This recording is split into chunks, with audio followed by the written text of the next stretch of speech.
डिमको सब्जी बनाउँदैछु। आमा र मै हो। अब दिउँसो दाल बनाएन, दिउँसो सुक्ना माछा हालेर लाउको सब्जी बनाएँ। अरू मटरको अचार थियो, सलाद बनाएँ। दिउँसो यति नै भयो। फेरि दिउँसो दाल बनाएँ। अहिले दाल बनाएँ, फेरि भोलिलाई रहन्छ। नै आज आमा र मै हो। डिमकै सब्जी बनाएँ। मेलामसो थियो, घर भर्ती मान्छे थिए। अब घर पनि खाली भयो। अब आमा र मै हो।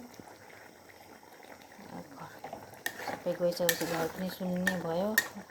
रातिमा त थोरै नै खाइन्छ अरू, त्यही भएर मलाई आमालाई भने त्यो डिमकै सब्जी बनाऊँ आज।